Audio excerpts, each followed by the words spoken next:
Gang, and welcome back to graphics. We're going to go ahead and go over the tutorial today, video tutorial 1. It's going to be setting up, we call this the setup. We're setting up our file system, gathering the images, editing those images, and setting up the spread.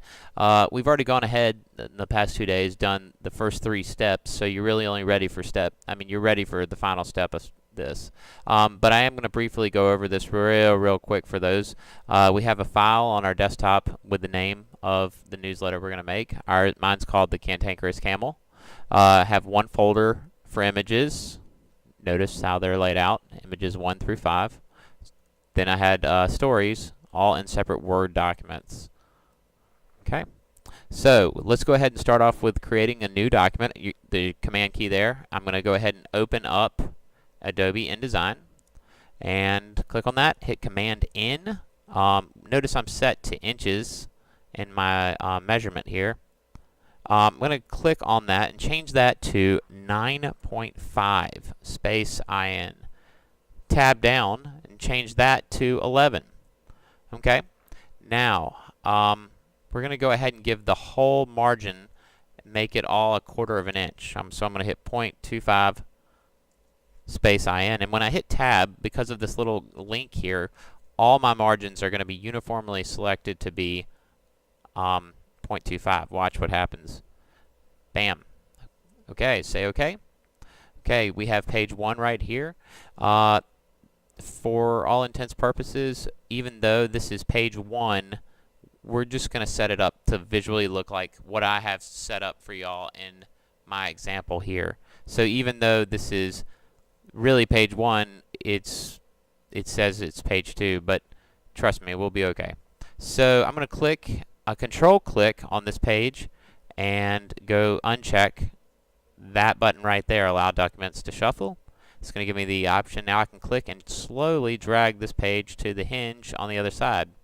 I'm going to click and add another page, hinge it there, click and drag a third, pull it to there, click and drag a fourth.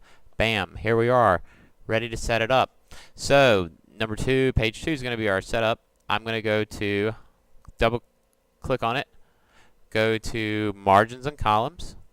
We're going to go ahead and give this 2 columns, and I'm going to uncheck this link here. Notice it's unchecked, and I'm going to hold down Shift, and I'm going to press the top button only and set it to 3 inches.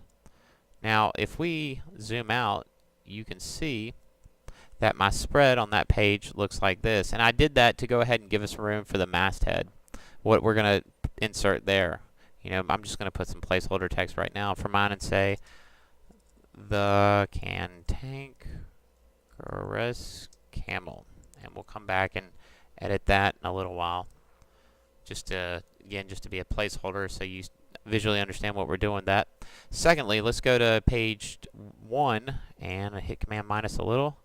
We're going to go to Layout, Margins and Columns. Let's go ahead and give that one, let's relink this right here, and let's give that 2 columns. Say OK. Give page 3, double click on it, and give that layout. Let's give it, let's go 4 on that. And let's go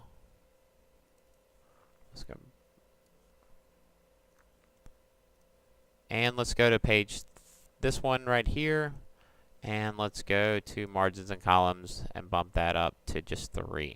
Say okay. So if you're looking at your spread, it should look something like that. We're cooking with gas here, people. And if we're looking at the spread checklist, we've gone ahead and done video 1. Next video is making the masthead, inserting the stories, inserting the images, and then doing some text wraps. All right, signing off.